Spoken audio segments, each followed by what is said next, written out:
श्री गणेशाय नमः। नमस्कार दोस्तों, ये राशिफल चंद्र राशि पर आधारित है। चंद्रमा मन का कारक है। हमारे मन पर जो भी उतार चढ़ाव आते हैं वो चंद्रमा की स्थिति लेकर आती है और इस वजह से चंद्रमा की पोजीशन हमारे रोज के जीवन को बहुत ज़्यादा प्रभावित करती है और इसके अकॉर्डिंग हमारा दिन अच्छा या बुरा जाता है। तो आइए जानते हैं इस दिन चंद्रमा आपके लिए किस तरह के परिणाम ला रहे हैं। इस दिन चंद्रमा आपकी कुंडली में 10वें भाव में रहेंगे। जी हाँ, 10वें भाव में चंद्रमा का होना आपके लिए अच्छा रहेगा। ये दिन आपके लिए लाभकारी सिद्ध होगा। 10वां भाव हमारा कर्म क्षेत्र है।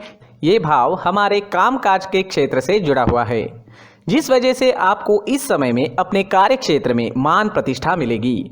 आपको इस समय में धन कमाने के नए रास्ते, नए जरिए मिल सकते हैं। जो लोग बिजनेस करते हैं उनके लिए ये समय काफ़ी बढ़िया रहेगा।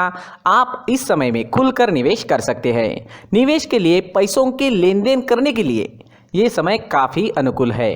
ये दिन पूरी तरह से आप ही के फेवर में रहेगा। दिन का पूरा लाभ उठाए और अपने जीवन के हर पल का आनंद ले। इस समय में आपके सहयोगी आपकी मदद करेंगे। आपका मन अपने काम में लगेगा। अच्छे कामों की वजह से आपको प्रशंसा भी मिल सकती है। हालांकि इस समय में काम का प्रेशर आप पर ज़्यादा रहेगा। शरीर में थोड़ी सुस्ती भी कामों की वजह से आ सकती है, लेकिन दिन के अंत में आपके कामों का फल आपको अवश्य मिलेगा। जो लोग नौकरी ढूंढ रहे हैं उनके लिए समय शुभ है। प्रयास करें, आपको अच्छी जॉब मिल सकती है। कार्य क्षेत्र में चंद्रमा के होने का मतलब ही यही है कि कोई भी खाली नहीं रहेगा, सबको काम मिलेगा। कर्मों का फल इस समय में मिलता ही है। 10वें भाव में चंद्रमा चौथे स्थान पर दृष्टि डाल रहे हैं। इस वजह से आपको सुखों की प्राप्ति भी होगी। इस समय में आप भूमि या वाहन ले सकते हैं। आपके घर में साज सजावट का या ज़रूरत का नया सामान भी इस समय में आ सकता है। जो सामान काफ़ी दिनों से लेने की आप सोच रहे थे वो आप इस दिन ले पाओगे। इस समय में आपको आपकी माता का सुख भी मिलेगा। इस समय में आपके ससुराल पक्ष से भी आपको धन लाभ होने की संभावना रहेगी। जो लोग राजनीति में हैं उन लोगों को इस समय में खास तौर पर फायदा होने वाला है। राजनीति के क्षेत्र में आपको नाम व प्रतिष्ठा मिलेगी, धन की प्राप्ति भी होगी और राजनीति के क्षेत्र में आप सफल रहोगे। अगर स्टूडेंट्स की बात करें तो स्टूडेंट्स के लिए भी ये समय बेहतरीन रहेगा। पढ़ाई में पूरी तरह से मन लगेगा। अपने फ्यूचर के बारे में फैसला लेने के लिए, अपने फ्यूचर की प्लानिंग करने के लिए ये समय सही है। इस समय में आपकी वाणी में मिठास रहेगी। लोग आपसे प्रभावित होंगे। इस समय में आप प्रसन्न रहोगे, खुश रहोगे, पॉजिटिव सोच से आगे बढ़ोगे। इस समय में आपको पारिवारिक सुख की प्राप्ति होगी। परिवार के साथ खुशियां मनाने के लिए ये समय अच्छा रहेगा। अगर स्वास्थ्य की बात करें, सेहत की बात करें तो स्वास्थ्य से जुड़ी छोटी मोटी परेशानियां इस समय में आने की संभावना रहेगी, लेकिन चिंता करने जैसी कोई बात नहीं रहेगी। अपनी सेहत को ठीक रखने के लिए योगा का सहारा लेना हमेशा ठीक रहता है, लेकिन उसमें अपने सांस लेने और छोड़ने का वक्त उस पोज के मुताबिक सही होना चाहिए। जी हाँ, अपनी सांस लेना या छोड़ना काफ़ी मायने रखता है। ये दिन आपके लिए आर्थिक स्थिति के हिसाब से भी काफ़ी बढ़िया रहेगा। विदेश से धन कमाने के मौके भी इस समय में आपको मिलेंगे। कुल मिलाकर ये दिन बहुत अच्छा जाएगा, बहुत अच्छा साबित होने वाला है। दोस्तों, ये राशिफल चंद्र राशि पर आधारित है। कभी कभी हमारी पर्सनल कुंडली में बाकी ग्रहों की पोजीशन कुछ इस तरह की होती है कि आपके राशिफल परिणाम में बदलाव दिख सकता है। इसलिए राशिफल को एक मार्गदर्शन के तौर पर लिया जाए तो ज्यादा अच्छा रहेगा। दोस्तों, सभी राशि के लोगों के लिए जीवन में आगे बढ़ने के लिए कुछ जरूरी बातें वीडियो में आगे बताई गई है, तो वीडियो आगे जरूर देखें।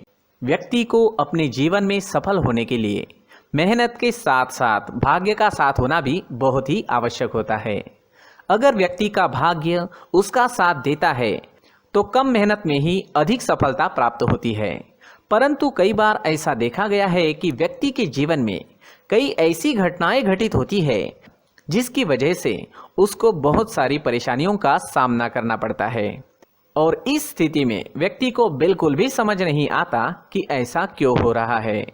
दरअसल आपके घर में ही कुछ ऐसी चीजें होती है जो हमारे भाग्य को प्रभावित करती है, हमारे जीवन को प्रभावित करती है और उन चीज़ों के आसपास होते हुए भी हमें वो चीज़ें नज़र नहीं आती। वह चीज़ें हमारे चारों तरफ एक अजीब सा घेरा बनाकर रखती है, परंतु हम उसको नहीं देख पाते। इन चीज़ों से हमारे घर में और हमारे जीवन में नकारात्मकता फैलती है, जिसकी वजह से हमें नुकसान उठाना पड़ता है, जिसकी वजह से हमें भारी नुकसान उठाना पड़ता है। हम पूरी तरह से कंगाल हो सकते हैं। दोस्तों, काफ़ी लोगों को इस तरह की आदत होती है, कहीं से भी बाहर से आते हैं, कहीं भी जूते चप्पल फेंक देते हैं, कहीं पर भी उतार देते हैं। कुछ लोग तो घर के एंट्री के मेन डोर के सामने ही जूते या चप्पल डायरेक्टली उतार देते हैं। दोस्तों, ध्यान रखें, जूते चप्पल हमेशा साफ सुथरे रखें और उनको उनकी जगह पर रखें। उनके लिए एक स्थान बनाएं, उस स्थान पर रखें। अगर कोई व्यवस्था उनके लिए की है तो बहुत ही अच्छी बात है, वहां पर उन्हें रखें, साफ सुथरा रखें। जूते चप्पलों को उनकी जगह पर कुछ इस तरह से रखें कि वो देखने में भी अच्छी लगे। अगर वो चीजें देखने में अच्छी लग रही है तो फिर उनसे नेगेटिव एनर्जी उत्पन्न होने की संभावना बिल्कुल भी नहीं रहेगी। साथ ही दोस्तों, एक और बात है जिस पर आपको ध्यान देना बहुत जरूरी होता है। हमारे घर के छत के ऊपर जिन चीजों का हमें काम नहीं होता है उन्हें हम घर के छत के ऊपर रख देते हैं। ऐसा करते करते देखेंगे तो घर के छत के ऊपर कबाड़ जमा दिखता है।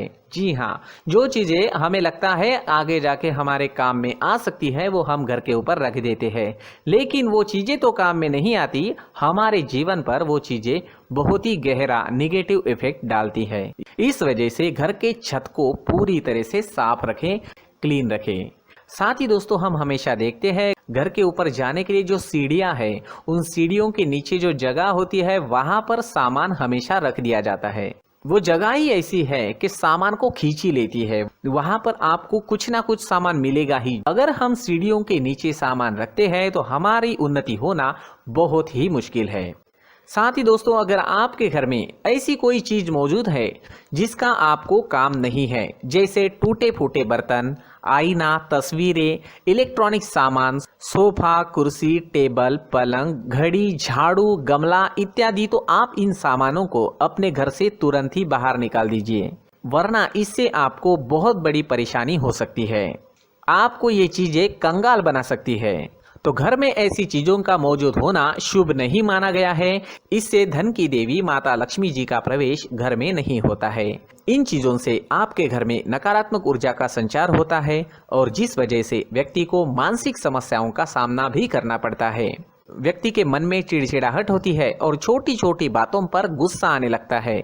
आप जो भी कार्य करते हैं उसमें आपका मन नहीं लग पाता है। इस व्यक्ति का जीवन घर में मौजूद इन चीजों की वजह से अंधकार में डूबने लगता है।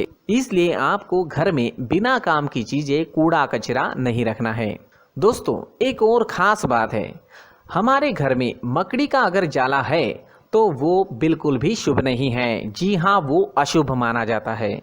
घर में मकड़ी का जाला होना अशुभ है। इससे आपके अच्छे दिन भी बुरे दिनों में बदल सकते हैं, क्योंकि मकड़ी अपना जाल शिकार को फंसाने के लिए बनाती है। हर एक चीज हमारे घर की हम पर प्रभाव डाल रही है, तो इन चीजों को ध्यान में आपको रखना होगा। तो दोस्तों, कुछ ऐसे छोटे मोटे बदलाव करके हम हमारे जीवन में खुशियां ला सकते हैं, तरक्की ला सकते हैं, धन ला सकते हैं, माँ लक्ष्मी जी का प्रवेश हमारे घर में हो सकता है। तो इन चीजों को जरूर आजमाएं। इस तरह के बदलाव आप आपके घर में जरूर करें। धन्यवाद।